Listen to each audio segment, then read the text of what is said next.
Hi learners, இந்த வீடியோவில் நம்ம பார்க்க போகிறது 7th ஹிஸ்ட்ரியில் 3வது லெசனுக்கான கேள்வி மற்றும் பதிலை தான் வந்துட்டு பார்க்க போகிறோம்.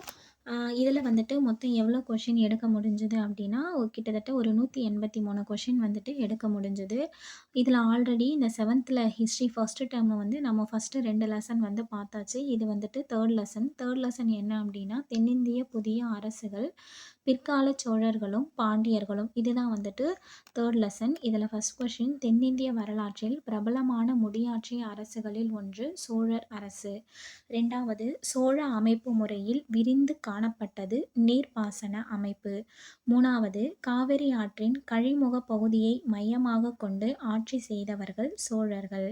4, பண்டைய கால சோழர்களின் தலைநகர் உறையூர். 5, யார் ஆட்சி காலத்தில் சோழ அரசு சிறப்பாக விளங்கியது? கரிகாலன். 6, சோழர்களின் வம்சத்தை மீண்டெழச் செய்தவர் விஜயாலயன். 7, காவிரிக்கு வடக்கே ஒரு சிறு பகுதியை ஆட்சி செய்தவர் விஜயாலயன். 8, விஜயாலய சோழன் எந்த பகுதியை தலைநகராக கொண்டு ஆட்சி செய்தான்? தஞ்சாவூர். தஞ்சாவூர் வந்துட்டு இவர் படையெடுத்துட்டு போயிட்டு தஞ்சாவூர் கைப்பற்றிடுவார். தஞ்சாவூர் வந்து இவரோட வசம் ஆனதுக்கப்புறம் தஞ்சாவூரை தலைநகராக வச்சு தான் இந்த விஜயாலய சோழன் வந்துட்டு ஆட்சியை ஸ்டார்ட் பண்ணியிருந்திருப்பார். 9, முதலாம் ராஜேந்திரன் அவருக்கு பின் வந்த சோழ அரசர்களின் தலைநகர் கங்கை கொண்ட சோழபுரம். ராஜேந்திரனுக்கு அப்புறமா இந்த தஞ்சாவூர் போயிட்டு அதுக்கப்புறம் கங்கை கொண்ட சோழபுரம் வந்துட்டு வந்துடும். அதுதான் அவருக்கு அடுத்து வந்தவங்களோட தலைநகர் வந்து கங்கை கொண்ட சோழபுரம். 10, சோழ பேரரசின் மாபெரும் வல்லமை பெற்ற பேரரசர் முதலாம் ராஜராஜன். 11, முதலாம் ராஜராஜனின் ஆட்சி காலம் கிபி 985 இருந்து 1014 வரைக்கும் முதலாம் ராஜராஜனோட ஆட்சி காலம்.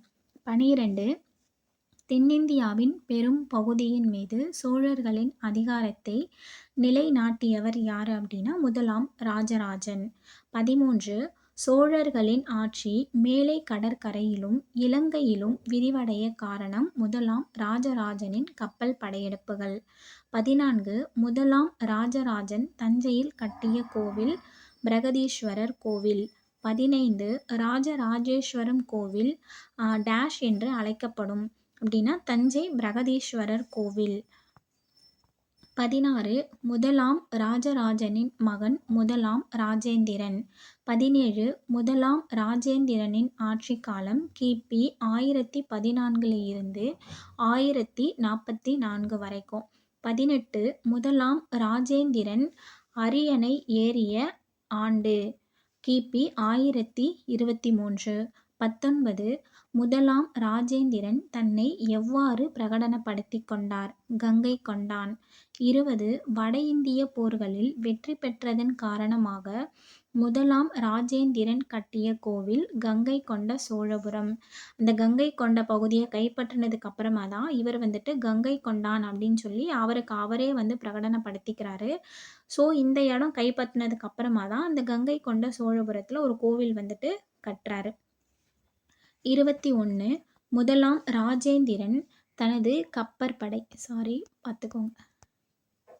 கப்பற்படையின் மூலம் கைப்பற்றிய பேரரசு ஸ்ரீ விஜய பேரரசு. இது வந்துட்டு தெற்கு சுமத்ரால இருந்திருக்கு. 22, உள்நாட்டு கலவரத்தில் கொல்லப்பட்ட சோழ மன்னன் அதிராஜேந்திரன்.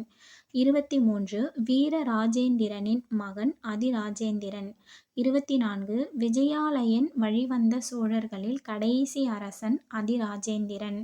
25, அதிராஜேந்திரனின் மறைவை அடுத்து சோழ அரியணையை கைப்பற்றியவர் யாரு அப்படின்னா ராஜேந்திர சாளுக்கியன் தான் கைப்பற்றியிருப்பாரு. அதிராஜேந்திரன் வந்து சோழ வம்சத்தோட கடைசி அரசர். அதாவது விஜயாலய சோழன் ஸ்டார்ட் பண்ணதுக்கு அப்புறமா அவரோட வம்சத்துல வந்த கடைசி அரசர் தான் அதிராஜேந்திரன்.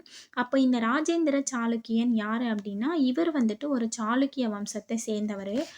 நம்ம ராஜராஜன் இருக்காருல்ல, ராஜராஜேந்திரனுக்கு வந்துட்டு 2 பேரு பசங்க. அதில வந்துட்டு குந்தவை அப்படின்றவங்க, இன்னொன்னு வந்துட்டு ராஜேந்திர சோழன் 2 பேர் வந்து இருப்பாங்க. இப்போ இந்த குந்தவைய வந்துட்டு தான் அவங்க வந்து சாளுக்கியருக்கு கல்யாணம் பண்ணி குடுத்துருப்பாங்க. அது யாரு அப்படின்னா, வித்யாலயன் அப்படின்ற விமலாதித்யன் அப்படின்ற சாளுக்கியனுக்கு வந்து கல்யாணம் பண்ணி குடுத்துருப்பாங்க. ஸோ, அப்போ குந்தவைக்கும், விமலாதித்யனுக்கும் ஒரு பையன் பொறக்கும். அது யாரு அப்படின்னா, அ ராஜ ராஜ நரேந்திரன் அப்படின்னு சொல்லிட்டு ஒரு பையன் வந்துட்டு பொறப்பாங்க. இந்த பையனுக்கும் இந்த ராஜேந்திரன் இருக்காருல்ல, அவரோட பொண்ணு யாருன்னா அமங்காதேவி. இவங்களுக்கும் கல்யாணம் பண்ணி வப்பாங்க. ஸோ, இவங்களுக்கு பொறக்கிறவர் தான் இந்த ராஜேந்திர சாளுக்கியன். இவர் தான் வந்துட்டு அதுக்கப்புறமா அரியணை ஏறுறாரு. ராஜேந்திரனுக்கு அப்புறமா. 26 சாளுக்கிய சோழ வம்சத்தின் ஆட்சியை தொடங்கி வைத்தவர் ராஜேந்திர சாளுக்கியன். என்ன பேர்ல வந்து இவர் வந்து சோழ வம்சத்த ஸ்டார்ட் பண்ணுவாரு அப்படின்னா, முதலாம் குலோத்துங்கன். அதாவது முதலாம் குலோத்துங்கன சுங்கம் தவிர்த்த சோழ மன்னன் அப்படின்னும் சொல்லுவாங்க. இதுவும் அவரோட பட்டப்பெயர் தான். ஸோ, அப்போ முதலாம் குலோத்துங்கன் வந்துட்டு ஒரு சோழர் கிடையாது. சாளுக்கியர் வழி வந்த சோழ வம்சத்தை ஆண்ட ஒரு மன்னர். 27 கீழை சாளுக்கியர்களின் இளவரசர். இளவரசர் யாரு அப்படின்னா, ராஜேந்திர சாளுக்கியன். 28 இலங்கையில் சோழர்களுக்கு சொந்தமாக இருந்த பகுதிகளை இழந்த சோழ அரசர் ராஜேந்திர சாளுக்கியன். இவரோட பீரியட்ல எந்த ஒரு ப்ராப்ளமும் இருந்திருக்காது. ஆனாலும் இவர் என்ன பண்ணியிருந்திருப்பாரு அப்படின்னா, இவர் அந்த அந்த பகுதி எல்லாமே வந்துட்டு இவர் வசம் வச்சுக்காம மத்தவங்க கிட்ட வந்துட்டு இழந்துருவாரு. அந்த மாரி இலங்கையில சோழர்களுக்கு என்னென்ன பகுதியெல்லாம் சொந்தமா இருந்துச்சோ, அது எல்லாமே வந்துட்டு இந்த மன்னர் வந்து இழந்துருவாரு. அதுக்கப்புறம் ராஜேந்திர சாளுக்கியன் தெலுங்கு சோழர்களிடம் இழந்த பகுதி எது அப்படின்னா காஞ்சிபுரம். காஞ்சிபுரத்தையும் இவர் வந்துட்டு இழந்துருவாரு. 30 கிபி 1279 மூன்றாம் ராஜேந்திர சோழனை தோற்கடித்த பாண்டியர் முதலாம் மாரவர்மன் குலசேகர பாண்டியன். 31 பாண்டியர் ஆட்சியை இன்றைய தமிழகத்தில் நிறுவியவர் முதலாம் மாரவர்மன் குலசேகர பாண்டியன். 32 சோழ வம்சத்தின் ஆட்சி யாருடன் முடிவுற்றது? மூன்றாம் ராஜேந்திர சோழன். 33 அரசின் நேரடி கட்டுப்பாட்டில் இருந்தது மத்திய அரசின் நிர்வாகம். 34 அரசரின் ஆணைகள் அவருடைய அதிகாரிகளால் எதில் எழுதப்பட்டன அல்லது பொறிக்கப்பட்டன? பனை ஓலைகளில் அல்லது கோவில் சுவர்களில். 35 அரசுரிமை பரம்பரையாக இருந்ததால் அரசர் யாரை தனது வாரிசாக தெரிவு செய்தார்? மூத்த மகன். 36 அரசரின் மூத்த மகன் எவ்வாறு அழைக்கப்பட்டார்? யுவராஜன். 37 யுவராஜாக்கள் நிர்வாகத்தில் பயிற்சி பெறுவதற்காக எவ்வாறு நியமிக்கப்பட்டனர்? மண்டல ஆளுநர்களாக. 38 சோழர்களின் நிர்வாக அமைப்பு எப்படி இருந்ததுன்னா, பேரரசு வந்துட்டு மண்டலங்களா பிரிக்கப்பட்டிருக்கும். மண்டலங்கள் வந்துட்டு நாடுகளாகவும், நாடுகள வந்துட்டு கூற்றங்களாகவும், அதுக்கப்புறம் கூற்றங்கள வந்துட்டு கிராமமாவும் பிரிச்சு தான் வந்து சோழ பேரரசுல நிர்வாகம் வந்துட்டு இருந்திருக்கும். 39 சோழர் காலத்தில் பல கிராமங்களின் தொகுப்பு கூற்றங்கள். 40 சோழர்களின் நிர்வாக அமைப்பின் மிக சிறிய அலகு கிராமங்கள். 41 உள்ளாட்சி நிர்வாகத்தை செயல்படுத்திய அமைப்புகள் ஊரார், சபையோர், நகரத்தார், நாட்டார். 42 ஊரின் சார்பாக பேசுபவர் ஊரார். 43 பொது நிர்வாகத்தையும் நிதி நிர்வாகத்தையும் நீதி வழங்குதலையும் மேற்கொண்டவர்கள் சபையோர். 44 வணிகர்களின் குடியிருப்புகளை நிர்வகித்தவர் நகரத்தார். 45 நாடோடு தொடர்புடைய பூசல்களையும் ஏனைய சிக்கல்களையும் தீர்த்து வைத்தவர் நாட்டார். 46 பிராமணர்களுக்கு கொடையாக வழங்கப்பட்ட கிராமம் உத்திரமேரூர் கிராமம். 47 உத்திரமேரூர் கிராமம் அமைந்துள்ள மாவட்டம் காஞ்சிபுரம். 48 பிராமணர்களுக்கு கொடையாக வழங்கப்பட்ட நிலம் பிரம்மதேயம். 49 கிராம சபைக்கு உறுப்பினர்கள் எவ்வாறு தேர்ந்தெடுக்கப்பட்டனர் என்பதை கூறும் கல்வெட்டு உத்திரமேரூர் கல்வெட்டு. 50 வார்டு உறுப்பினர்கள் எதிலிருந்து தேர்ந்தெடுக்கப்பட்டனர்? ஒவ்வொரு குடும்பிலிருந்து தான் வார்டு உறுப்பினர்கள் வந்துட்டு தேர்வு செஞ்சிருக்காங்க. 51 சோழ நிர்வாகத்தில் இருந்த குடும்பங்களின் எண்ணிக்கை 30 குடும்பங்கள் கிடையாது, குடும்பங்கள் தான் பார்த்துக்கோங்க. 52 வார்டு உறுப்பினருக்கு போட்டியிடும் ஆடவரின் வயது வரம்பு. இதில் வந்து பெண்கள் வந்து போட்டியிட முடியாது, ஆண்கள் மட்டும்தான் அந்த பீரியடில் போட்டி போட்டிருக்காங்க. அதனால அவங்களோட ஏஜ் எவ்வளோ இருக்கணும் அப்படின்னா 35 வயது முதல் 70 வயது வரை. 53 வார்டு உறுப்பினர் பதவிக்கு இருக்க வேண்டிய தகுதிகள். வேத நூல்களிலும் சமய நூல்களிலும் தேர்ச்சி பெற்றிருக்கணும். நில உரிமையாளராகவோ சொந்த வீடு உடையவராகவோ இருக்கணும். 54 வார்டு உறுப்பினரின் தேர்தல் வந்துட்டு பனை ஓலை முறையில் தான் தேர்ந்தெடுக்கப்பட்டிருக்காங்க. ஸோ இந்த 30 குடும்பங்கள் இருக்குல்ல, அந்த 30 குடும்பங்கள்ல இருந்து தேர்ந்தெடுக்கப்பட்ட உறுப்பினர்களோட பேர் வந்துட்டு ஒவ்வொரு பனை ஓலையில் எழுதிட்டு அந்த பனை ஓலைகள் வந்துட்டு பானையில் வந்து போட்டுருவாங்க. போட்டதுக்கு அப்புறமா அந்த மன்றத்தில் இருக்கக்கூடிய பெரியவர் ஒருத்தர், அந்த மூத்தவர் ஒருத்தர் ஒரு பையனை கூப்பிட்டு ஒரு பனை ஓலை வந்து எடுக்க சொல்வார். அதில் யாரோட பேர் இருக்கோ அவர் தான் வந்துட்டு வார்டு உறுப்பினராக தேர்வு செய்திருக்காங்க. 55 சோழ அரசின் முக்கிய வருவாயாக விளங்கியது நிலவரி. 56 நிலவரியின் வேறு பெயர் காணிக்கடன். 57 மகசூலில் எத்தனை பகுதி வரியாக வசூலிக்கப்பட்டது? 3இல் ஒரு பகுதி. நிலவரி பெரும்பாலும் எவ்வாறு வசூலிக்கப்பட்டது? தானியமாக தான் வசூல் செஞ்சுருக்காங்க. 59 நில வரியை தவிர்த்து அரசு வசூலிக்கப்பட்ட வரிகள். தொழில் வரி, வணிகத்தின் மீதான சுங்கவரி. 60 சோழ அரசர்கள் வரிவிலக்கு அளிக்கப்பட்ட நிலங்கள். அரசு அதிகாரிகளுக்கு கொடுத்த நிலம், அதுக்கப்புறம் பிராமணர்களுக்கு கொடுத்த நிலம், அதுக்கப்புறம் கோவில்களுக்கு கொடுத்த தேவதானமாக கொடுத்த நிலங்களுக்கு வந்துட்டு இந்த 3 நிலங்களுக்கும் வரி விலக்கு வந்து கிடையாது, வரி வந்து கிடையாது. 61 சமண சமய நிறுவனங்களுக்கு கொடையாக வழங்கப்பட்ட நிலங்கள். பள்ளி சந்தம். பள்ளி சந்தம். 62 வேளாண் வகை என்னும் நிலங்களின் உடைமையாளர்கள் வேளாளர்கள். 63 வேளாளரில் ஒரு பிரிவினர் உழுக்குடி. 64 நிலங்களின் உடைமையாளர்களாக இருக்க முடியாதவர்கள் இந்த உழுக்குடி மக்கள். 65 பிரம்மதேய வேளாண்மை நிலங்களில் பணி செய்தவர்கள் உழுக்குடி மக்கள். அதாவது பிராமணர்களுக்கு கொடுத்துருப்பாங்கல்ல, பிராமணர்களுக்கு கொடுத்ததான் இந்த பிரம்மதேய நிலம். அவங்களோட நிலத்துல வேலை செஞ்சவங்க தான் இந்த உழுக்குடி மக்கள். 66 விளைச்சலில் பெரும் பகுதி எப்படி அழைச்சாங்க அப்படின்னா மேல்வாரம் அப்படின்னு சொல்லி அழைச்சிருக்காங்க.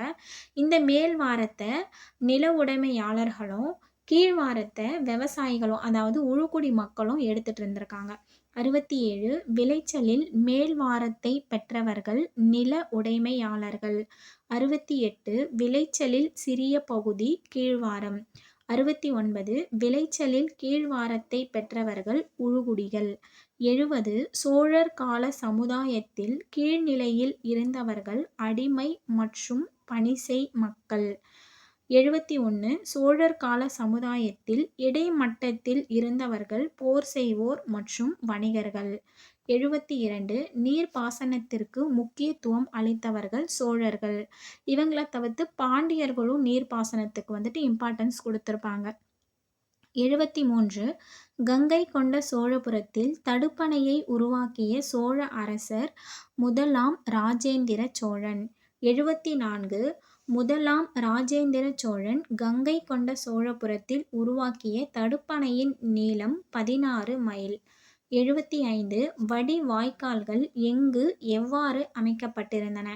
காவிரி கழிமுக பகுதியில் தான் இந்த வடி வாய்க்கால்கள் வந்துட்டு அமைச்சிருக்காங்க. அது எப்படி இருக்கும் அப்படின்னா இந்த காவிரி கழிமுக பகுதியில் குறுக்கும் நெடுக்குமாக தான் இந்த வடி வாய்க்கால்கள் வந்துட்டு அமைக்கப்பட்டிருக்கு. 76 தேவைப்படும் நீரை கொண்டு வருவது வாய்க்கால். தேவையில்லாத, அதாவது தேவைக்கு அதிகமான நீரை வெளியேற்றுவது வடிகால். 78 பொதுமக்கள் அனைவருக்கும் சொந்தமான வாய்க்கால் ஊர் வாய்க்கால் அப்படின்னு சொல்லியிருக்காங்க. 79 நாடு எனும் நிர்வாக பிரிவின் மட்டத்தில் பயன்படுத்தப்பட்ட வாய்க்கால் வந்து நாடு வாய்க்கால்கள். ஸோ பொதுமக்கள் யூஸ் பண்ணது ஊர் வாய்க்கால் அப்படின்னும், நிர்வாகத்தில் இருக்கிறவங்க யூஸ் பண்ணது நாடு வாய்க்கால்கள் அப்படின்னும் சொல்லியிருக்காங்க. 80 நீர் விநியோகம் எந்த முறையில் எந்த முறையில் நடைமுறையில் இருந்தது? சுற்று முறையில் தான் இந்த நீர் விநியோகம் வந்துட்டு நடைமுறையில் இருந்திருக்கு. 81 சைவத்தின் மீது மிகுதியான பற்று கொண்டவர்கள் சோழர்கள்.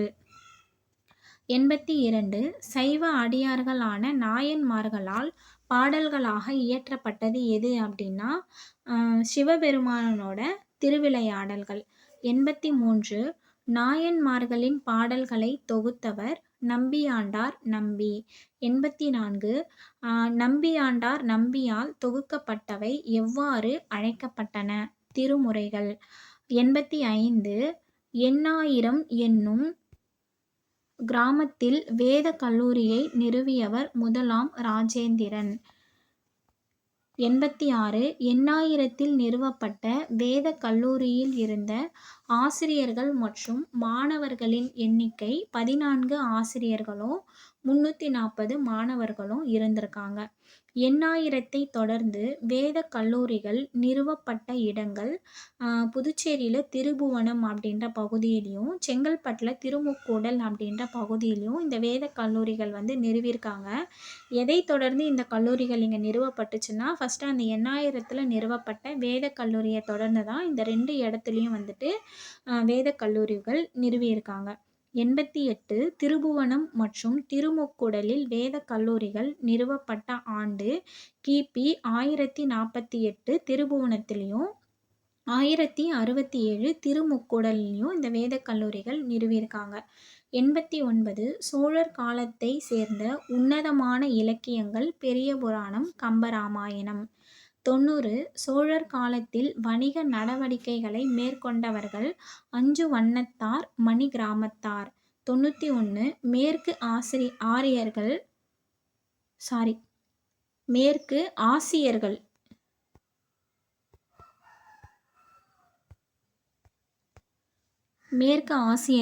அரேபியர்கள் யூதர்கள் கிறிஸ்தவர்கள் இஸ்லாமியர்கள் ஆகியோர் உள்ளடங்கிய குழு அஞ்சுவண்ணத்தார். 92 சோழர் காலத்தில் கடல் கடந்து வணிகம் செய்தவர்கள் அஞ்சுவண்ணத்தார். 93 அஞ்சுவண்ணத்தார் குடியிருந்த நகரங்கள் மேற்கு கடற்கரையோர துறைமுக நகரங்கள். 94 உள்நாட்டு வணிகத்தில் தீவிரமாக ஈடுபட்டவர்கள் யார் அப்படின்னா மணிகிராமத்தார். ஸோ கடல் கடந்து போய் வாணிகம் செஞ்சவங்க அஞ்சுவண்ணத்தார் அப்படின்னும் உள்நாட்டிலேயே வந்துட்டு வணிகத்தில் ஈடுபட்டவங்க மணிகிராமத்தார் அப்படின்னு சொல்லி அழைக்கப்பட்டிருக்கு. 95 அஞ்சுவண்ணத்தார் மணிகிராமத்தார் காலப்போக்கில் எந்த பெயரில் ஒருங்கிணைஞ்சாங்க அப்படின்னா ஐநூற்றுவர், அதுக்கப்புறம் திசை ஆயிரத்து ஐநூற்றுவர். 96 ஐநூற்றுவர் திசை ஆயிரத்து ஐநூற்றுவரோட தலைமையகம் எங்கே அப்படின்னா ஐகோல்ல. இது எங்கே இருக்குது அப்படின்னா கர்நாடகா மாநிலத்தில் இருக்குது. 97 தென்கிழக்காசிய நாடுகளை உள்ளடக்கிய கடல் கடந்த வணிக நடவடிக்கைகளை உள்ளடக்கிய அமைப்பு என்ன அப்படின்னா ஐநூற்றுவர் அமைப்பு. 98 சோழர் காலத்தில் இறக்குமதி செய்யப்பட்ட பொருட்கள் யானை தந்தங்கள், பவளம், சங்குகள், ஒளிபுகும் புகா கண்ணாடிகள், பாக்கு, ஏலம், பருத்தி இழை துணிகள். 99 சோழர் காலத்தில் ஏற்றுமதி செய்யப்பட்ட பொருட்கள் நெல், உப்பு, எண்ணெய், ஆபரண கற்கள், மிளகு. இது வரைக்கும் பார்த்தது வந்துட்டு பிற்கால சோழர்கள் பற்றி டீட்டெயில். இதுக்கப்புறம் பிற்கால பாண்டியர்கள்.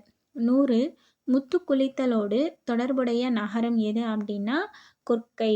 101 தொடக்க காலத்தில் பாண்டியர்களின் துறைமுகமாகவும் தலைநகராகவும் விளங்கியது கொற்கை.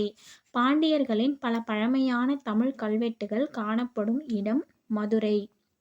103 சங்ககால பாண்டியர்களின் பாபெரும் பண்பாட்டு மையமாக திகழ்ந்த இடம் மதுரை. 104 பாண்டியர் காலத்தில் எழுத்தாளர்களும் தமிழ் புலவர்களும் ஒன்று கூடிய இடம் மதுரை. 105 கிபி 6ஆம் நூற்றாண்டில் களப்பிரர்களை வெற்றி கொண்டவர்கள் பாண்டியர்கள். இவங்க வந்துட்டு என்னதான் வெற்றி கொண்டாலும் அதுக்கப்புறம் பிற்கால சோழர்கள் எழுச்சிக்கு அப்புறமா இவங்க வந்துட்டு எதுவுமே பண்ண முடியல பாண்டியர்களால். ஸோ அந்த இடைப்பட்ட பீரியடில் மறுபடியும் சோழர்கள் தான் வந்துட்டு ஆட்சி செஞ்சுட்டு வந்திருப்பாங்க. அதுக்கப்புறமா மறுபடியும் பாண்டியர்கள் வந்திருப்பாங்க. 106 கிபி 9ஆம் நூற்றாண்டு முதல் 13ஆம் நூற்றாண்டு வரை பாண்டியர்களால் எதிர்கொள்ள இயலாதவர்கள் பிற்கால சோழர்களின் எழுச்சி. அவங்களோட எழுச்சியை இவங்களால எதிர்கொள்ள முடியல. 107 கிபி 6ஆம் நூற்றாண்டில் களப்பிரர்களிடமிருந்து பாண்டியர்களின் பகுதியை மீட்டவர் கடுங்கோன். 108 வலிமைமிக்க முதல் பாண்டிய அரசர் அரிகேசரி மாறவர்மன். 109 அரிகேசரி மாறவர்மன் அரியணை ஏறிய ஆண்டு கிபி 642. 110 அரிகேசரி மாறவர்மன் யாரின் சமகாலத்தவர்? முதலாம் மகேந்திரவர்மன், முதலாம் நரசிம்மவர்மன். 111 சமணர்களை துன்புறுத்திய பாண்டியன் என அடையாளப்படுத்தப்படுபவர் அரிகேசரி மாறவர்மன். இவரை வந்துட்டு கூன் பாண்டியன் அரிகேசரி மாறவர்மன் அப்படின்ற மாதிரி சொல்லுவார். இவருக்கு வந்துட்டு அந்த முதுகுல கூன் அப்படின்ற அந்த இது வந்து இருக்கும். இவர் ஃபஸ்ட்டு ஸ்டார்டிங்கில் சமண மதத்தை சேர்ந்தவராக தான் இருந்திருப்பார். ஆனால் யாரை தொடர்ந்து இவரை சைவத்துக்கு மாறியிருப்பார் அப்படின்னா திருஞான சம்பந்தரால் இவர் வந்துட்டு சைவ மதத்துக்கு வந்து மாறி இருந்திருப்பார். அப்படி மாறினதுக்கு அப்புறமா இவர் வந்து சமணர்களை துன்புறுத்தியிருக்காரு அப்படின்ற மாதிரி சொல்லியிருக்காங்க. அதுக்கப்புறம் தான் இவர் அரிகேசரி மாறவர்மனாக வந்துட்டு எல்லார் மூலியமா அடையாளப்படுத்தப்பட்டிருக்காரு. 112 அரிகேசரிக்கு பின்னர் பாண்டிய அரச வம்சத்தின் அரியணை ஏறியவர் ஜடில பராந்தக நெஞ்சடையான். இவர் வந்துட்டு முதலாம் வரகுணன் அப்படின்னு சொல்லி அறியப்படுறாரு. 113 ஜடில பராந்தக நெஞ்சடையான் ஆட்சி காலம் கிபி 756 815 வரைக்கும். 114 வேள்விக்குடி செப்பேடுகளின் கொடையாளி ஜடில பராந்தக நெஞ்சடையான். 115 ஜடில பராந்தக நெஞ்சடையான் பாண்டியர் அரசை விரிவுபடுத்திய பகுதிகள் தஞ்சாவூர், திருச்சிராப்பள்ளி, சேலம், கோயம்புத்தூர். 116 ஜடில பராந்தகனுக்கு பின் ஆட்சி பொறுப்பு ஏற்றவர் ஸ்ரீமார ஸ்ரீவல்லபன், இரண்டாம் வரகுணன்.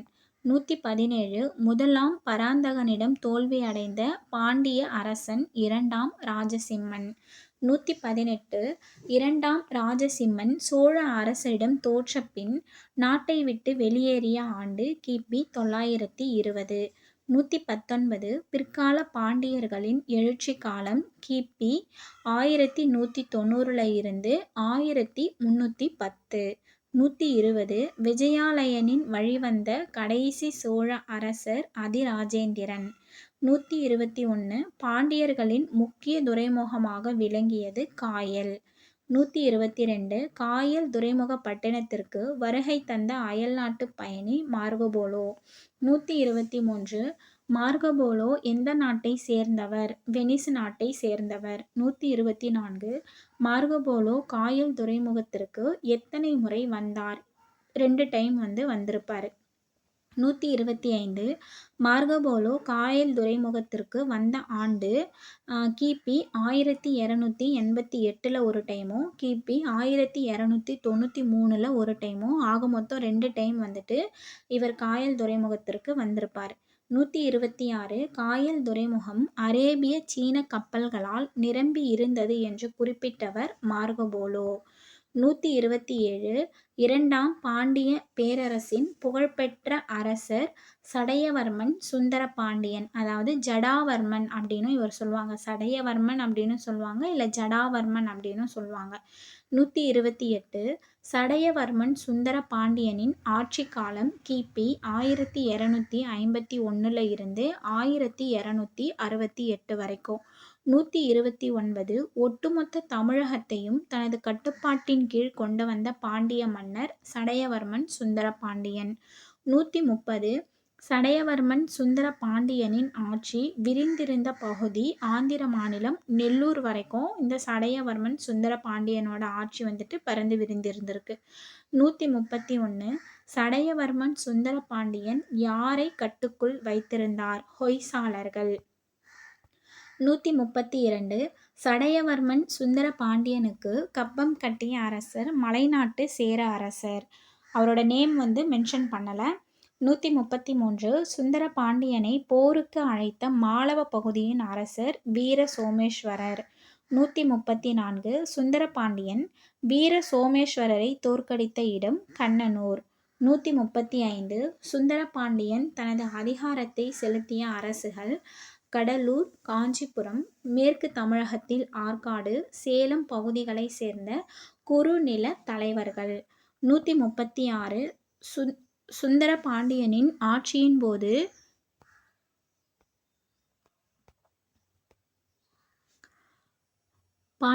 ஆட்சியின் போது அவருடன் ஆட்சி செய்த கூட்டு அரசர்கள் விக்கிரமபாண்டியன், வீரபாண்டியன். 137 சுந்தர பாண்டியருக்கு பின் பாண்டிய மன்னராக பொறுப்பேற்றவர் மாறவர்மன் குலசேகரன். 138 மாறவர்மன் குலசேகரன் ஆட்சி செய்த காலம் 40 ஆண்டுகள். 139 மாறவர்மன் குலசேகரனின் மகன்கள் சுந்தரபாண்டியன், வீரபாண்டியன். 140 மாறவர்மன் குலசேகரன் கூட்டு அரசராக நியமித்தவர் யாரு அப்படின்னா வீரபாண்டியனை அரசரா நியமிப்பாரு. 141 வீரபாண்டியனை கூட்டு அரசனாக நியமித்ததால் தந்தை மீது வெறுப்புற்று கொலை செய்தவர் சுந்தரபாண்டியன். 142 உள்நாட்டுப் போரில் தோல்வியுற்றதன் காரணமாக சுந்தரபாண்டியன் யாரின் பாதுகாப்பில் அடைக்கலமானார்? அலாவுதீன் கில்ஜி. அவங்க அப்பாவை வந்துட்டு இவர் கொலை பண்ணிடுறாரு. கொலை பண்ணதுக்கு அப்புறமா உள்நாட்டிலேயே சுந்தரபாண்டியனுக்கும் வீரபாண்டியனுக்கும் இடையில போர் நடக்குது. இதில் வீரபாண்டியன் வெற்றி பெற்று அவர் ஒரு வலிமையான அரசராக நிரூபிக்கிறாரு.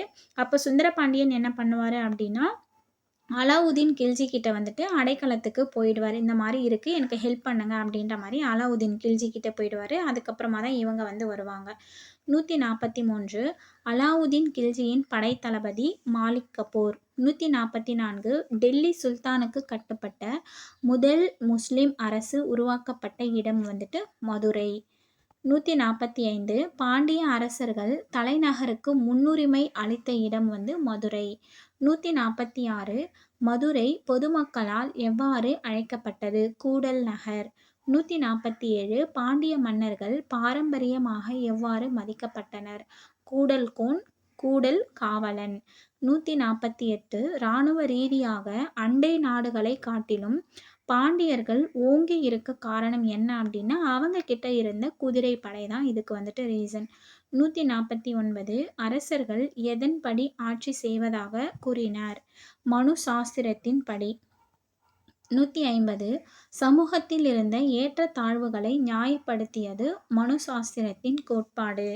151 அரசர்களும் உள்ளூர் தலைவர்களும் உருவாக்கிய பிராமணர் குடியிருப்புகள் மங்கலம் அல்லது சதுர்வேதி மங்கலம். 152 நிலத்தின் உண்மையான உடைமையானவர்கள் யாரு அப்படின்னா பூமிபுத்திரர் அல்லது வேளாளர் அப்படின்னு சொல்லி அழைக்கப்படுறாங்க. 153 பூமிபுத்திரர் அல்லது வேளாளர்களை வேறு எவ்வாறு குறிப்பிடலாம் அப்படின்னா நாட்டு மக்கள் அப்படின்னு சொல்லும் இவங்க குறிப்பிடப்பட்டாங்க. 154 பாண்டியர் கால சமூக மக்கள் ஒன்றிணைந்த மன்றம் சித்திரமேழி, அதுக்கப்புறம் பெரிய நாட்டார்.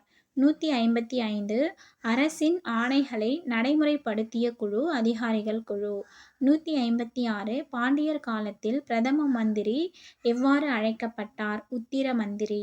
157 பாண்டியர் காலத்தில் அமைச்சர்களாக பணியாற்றியவர்கள் மாணிக்கவாசகர், குலச்சிறையார், மாறன் காரி.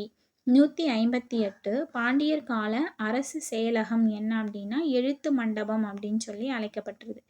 159 பாண்டியர் காலத்தில் மிகவும் மதிக்கப்பெற்ற அதிகாரிகள் யார் அப்படின்னா மாறன் எயினன், சாத்தன் கணபதி, ஏனாதி சாத்தன், திரதிரன், மூர்த்தி எயினன்.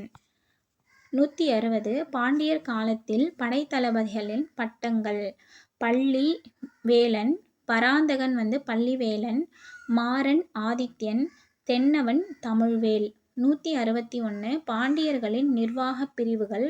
மண்டலங்கள். மண்டலங்கள் வள நாடுகளாக பிரிக்கப்பட்டிருக்கு. வளநாடுகள் நாடுகள் அப்படின்னும் நாடுகளுக்கு அப்புறமா கூற்றங்களாக பிரிக்கப்பட்டிருக்கு. 162 நாடுகளை நிர்வகித்தவர்கள் நாட்டார். 163 மங்கலம் நகரம், ஊர், குடி என்னும் குடியிருப்புகளை கொண்டது நாடுகளும் கூற்றங்களும்.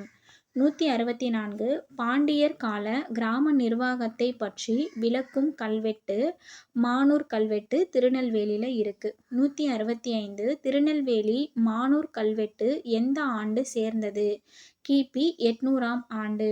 166 பாண்டியர் காலத்தில் ஒரே நபரிடம் வழங்கப்பட்ட அதிகாரங்கள் சிவில் அதிகாரங்கள் மற்றும் இராணுவ அதிகாரங்கள். 167 பாண்டியர்கள் எந்த ஆற்றின் இரு கரைகளிலும் கால்வாய்கள் வெட்டினர்? வைகை, அதுக்கப்புறம் தாமிரபரணி. 168 உள்ளாட்சி அமைப்புகள் அதிகாரிகள் மற்றும் உள்ளூர் தலைவர்களால் மேற்கொள்ளப்பட்டது நீர்ப்பாசன பணிகள். 169 பாண்டிய அரசர்கள் ஆதரவு அளித்தது வேத நடைமுறைகள். 170 வேள்விக்குடிச் செப்பேடுகள் மற்றும் பொறியியல் சான்றுகள் குறிப்பிடுவது அஸ்வமேத யாகம், ஹிரண்யகர்பம், வாஜ்பேய வேள்வி. 171 பாண்டிய மன்னர்கள் சமமாக கருதியது சைவம் மற்றும் வைணவம். 172 பாண்டிய அரசர்கள் ஆதரித்த மொழி தமிழ், சமஸ்கிருதம். 173 இடைக்கால பாண்டியர்களின் தனித்தன்மை வாய்ந்த பாணி ஒற்றைக்கல் தூண்கள். 174 பாண்டியர் பேராதரவு நல்கிய கோவில் மதுரை மீனாட்சி அம்மன் கோவில். 175 வணிகர்களுக்கு பல துறைமுக வரிகளில் இருந்தும் சுங்க வரிகளில் இருந்தும் விலக்கு அளித்தது பட்டய சட்டங்கள், பாண்டியர்களோட பட்டய சட்டங்கள். 176 பாண்டிய அரசர்களுக்கு குதிரைகள் எளிதாக கிடைப்பதற்கான வசதிகளை செய்து கொடுத்த வணிக நிறுவனம் மாலிக் உல் இஸ்லாம் ஜமாலுதீன் என்னும் அரேபியரின் நிறுவனம். 177 குதிரைகள் வணிகம் அதிகரித்த நூற்றாண்டு 13 மற்றும் 14ஆம் நூற்றாண்டுகளில். 178 அரசர்கள் குதிரைகளுக்காக அதிகம் முதலீடு செய்தனர் என குறிப்பிட்டவர் யார் அப்படின்னா மார்கோபோலோ வாசப் அப்படின்ற வெளிநாட்டு பயணி. 179 பாண்டியர் காலத்தில் குதிரை வணிகத்தில் ஈடுபட்டவர்கள் குதிரை செட்டிகள். 180 பாண்டியர்கள் துறைமுகங்களில் மிகவும் விறுவிறுப்பாக வணிகம் நடைபெற்ற துறைமுகம் காயல்பட்டினம். 181 காயல்பட்டினம் துறைமுகம் அமைந்துள்ள மாவட்டம் தூத்துக்குடி. 182 பாண்டியர் காலத்தில் வணிக பரிமாற்றத்தில் பயன்படுத்தப்பட்ட நாணயங்கள் தங்க நாணயங்கள். 183 காசு, கழஞ்சு, பொன் என அழைக்கப்பட்டவை தங்க நாணயங்கள். தங்க நாணயங்களோட வேறு பெயர்கள் தான் இந்த காசு, கழஞ்சு, பொன் அப்படின்னு சொல்லியிருக்காங்க. இந்த வீடியோவில் நாம் வந்துட்டு 3rd லெசன் வந்து கம்ப்ளீட்டாக பார்த்தாச்சு. மொத்தம் ஒரு 183 கேள்வி. அடுத்த வீடியோவில் 4th லெசனுக்கானது வந்து நம்ம பார்க்கலாம். தேங்க்ஸ் ஃபார் வாட்சிங்.